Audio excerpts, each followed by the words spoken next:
I got the cash in the bag, stadium packed, born a rock star in this life. Você, povo! Tudo bem? Galera, vamos começar a aula número 4 dessa playlist referentes à instrumentação eletroeletrônica. E aí, bora estudar? Vamos falar agora sobre especificações de instrumentos.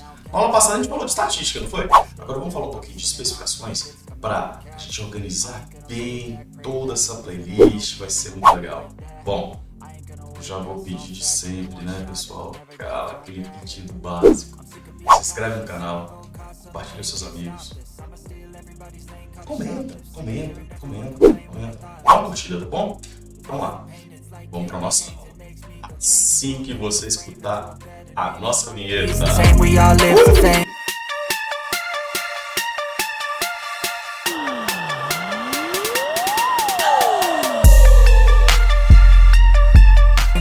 isso aí, galera. Vamos lá para a nossa aula.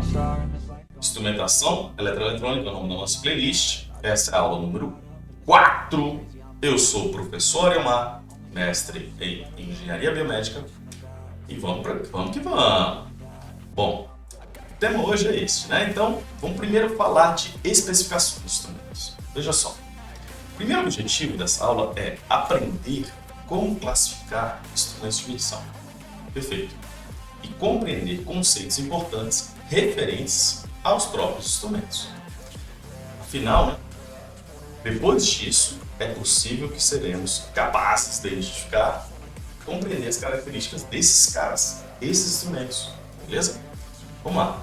Primeira coisa que eu tenho que falar é a respeito de tipos de sensores. Olha só, instrumento, sensor, representa o quê? Uma entrada e uma saída, onde você pode verificar de acordo com esta tabela, certo? Essa figura. Nessa figura você consegue ver o quê? E aqui eu tenho um meio qualquer, pode ser uma grandeza de medida, pode ser uma entrada, um estímulo, pode ser pressão, pode ser vazão, pode ser temperatura, pode ser nível, pode ser movimento, pode ser questão de velocidade, aceleração, todos esses detalhes. Vai entrar no instrumento, esse instrumento vai fazer a grandeza e sair uma leitura com uma indicação. Portanto, aqui, esse mesmo instrumento, você pode observar desta maneira. Um processo, um sensor recebe, uma variável vai ser convertida, e aí eu vou ter uma indicação, consequentemente um registro ou uma transmissão. Aqui eu tenho vários exemplos aqui, ó. Você pode ver facilmente diversos exemplos onde eu tenho todos esses processos. Tudo bem? Vamos que vamos. Nessa segunda parte, eu vou te mostrar alguns tipos de atuadores.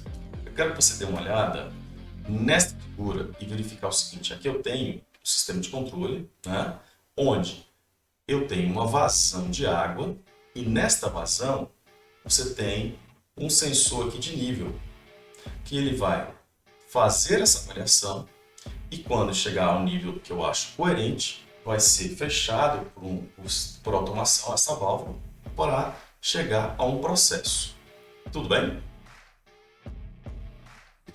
Então, pessoal, falando dessa parte, teremos então que mostrar aqui os tipos de sinal.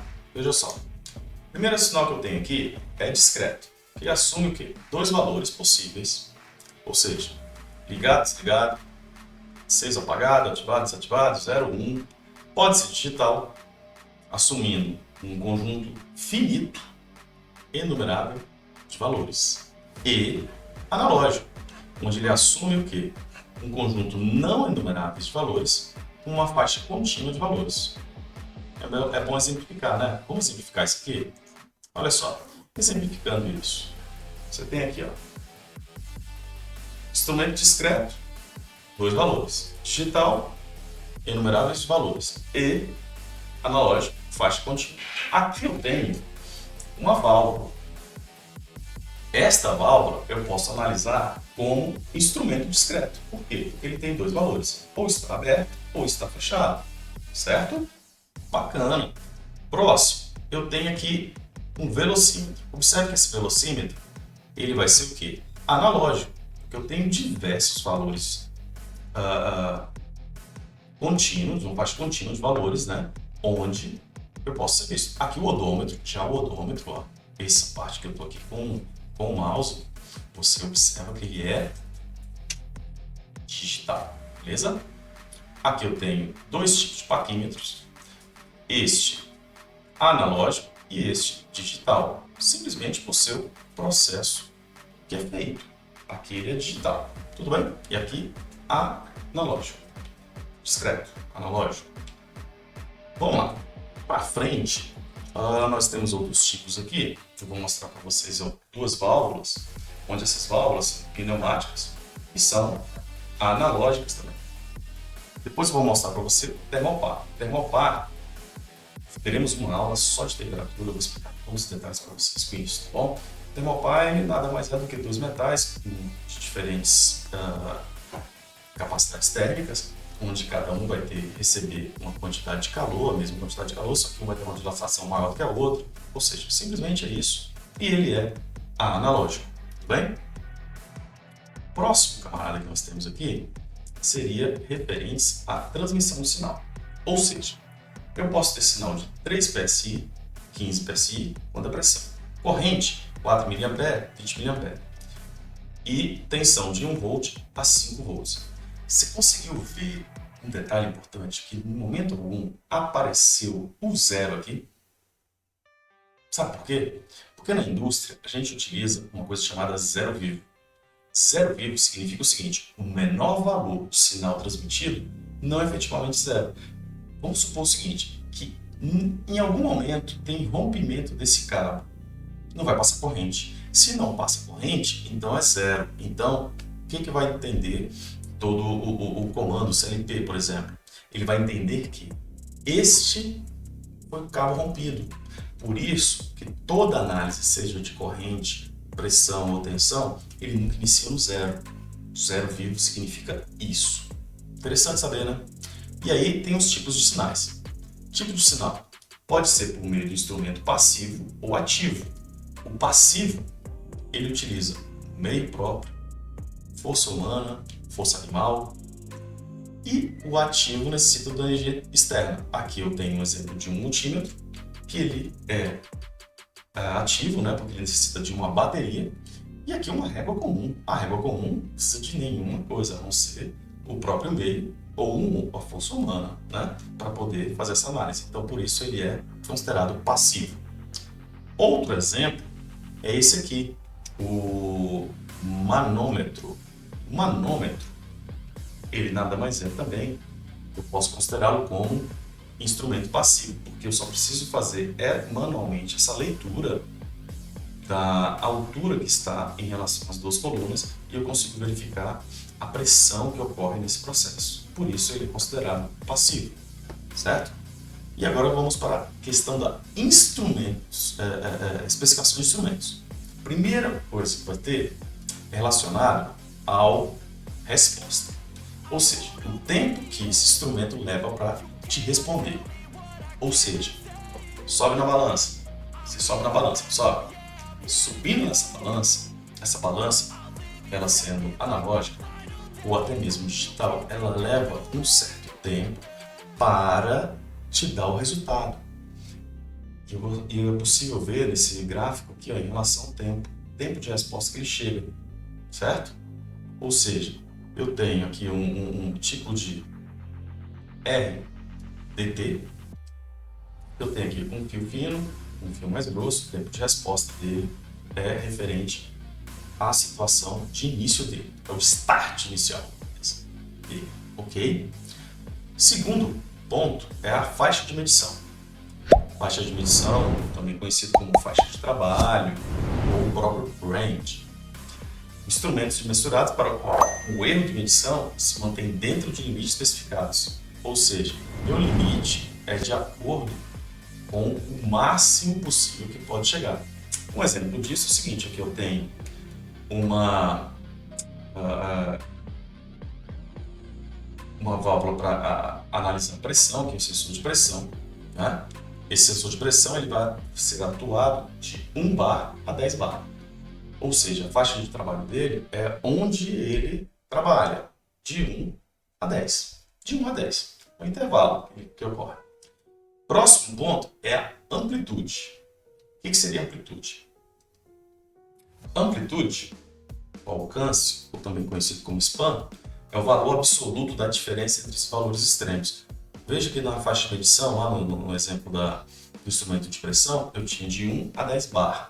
Nesse caso, a amplitude dele, de span, é 9, que é a diferença de 1 para 10, que vou ter um total aqui, no caso, de 9, que é essa diferença que existe de um para outro.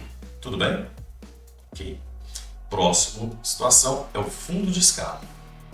Fundo de escala é o maior valor absoluto do limite da faixa nominal. Maior valor absoluto. Então observa aqui, esse instrumento multímetro você vai colocar e pode aparecer essas funções aqui, OL significa que ele chegou em um ponto que ele não consegue fazer nenhuma medida além desta. Então esse é o fundo de escala dele. No caso dessa nossa válvula, o fundo de escala é o limite, que é 10. Ok? Próxima situação é resolução. Resolução seria a menor diferença entre indicações de um instrumento que pode ser significativamente percebido. Ou seja, pense no relógio. No relógio você tem horas, minutos, segundos. Eu consigo verificar um valor abaixo do segundo? Bom, nesse tipo de relógio aqui, não. Nesse tipo de relógio eu não consigo.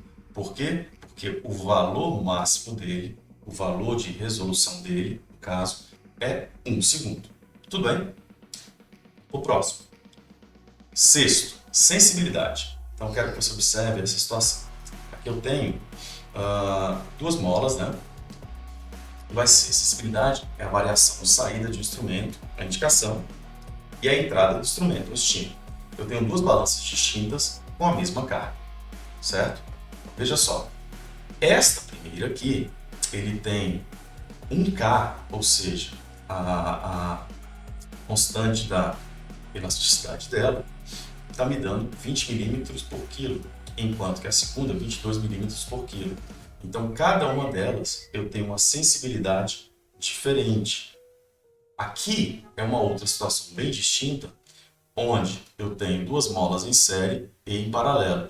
Observe que em paralelo a elongação dela é muito menor, porque em paralelo eu consigo somar essas duas constantes, ou seja, eu consigo somar as duas forças. Pela aquela lei de Hooke, né? F é igual a Kx. Tudo bem?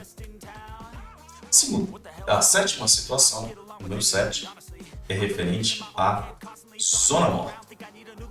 Zona morta, o nome é esse mesmo, tá bom? Zona morta significa o seguinte: a menor variação no estímulo que produz variação detectável na resposta. Então observe aqui. Folga de engrenagem e instrumentos mecânicos impedem que a saída sofra variação quando há estímulo de pequenas vibrações. Se eu tenho uma pequena folga, nessa pequena folga é chamado de zona morta ou dead band. Eu não consigo detectar nenhuma resposta nesse ponto. Então aqui eu tenho uma zona morta, vou dar um exemplo aqui, chegou na minha zona morta, eu não consigo fazer uma avaliação desse processo. Aqui é um instrumento bem simples, né? Passo ver uma boia, um sistema de nível de boia. Próximo é linearidade. Oitavo, linearidade é a maior diferença existente entre um ponto da curva de calibração estática e a melhor reta do sentido. Ou seja, imagine que eu faço várias medições. Lembra na aula 3 que a gente fez em estatística? Vamos fazer várias medições. Se eu fiz várias medições, eu consigo fazer o quê? Verificar cada ponto dessa. E observa nesse GIF aqui que eu tenho a linha de regressão, onde nesta linha eu tento pegar a melhor média dentro do melhor desvio padrão, do menor, com apenas um desvio padrão, mais próximo possível, pegando todos os valores medidos.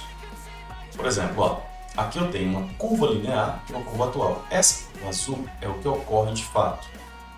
Então, eu coloco ela ao centro entre esses dois, entre o valor real, tentar achar a melhor situação. Quanto mais linear ele estiver, melhor o meu processo de estatística, meu processo de medição.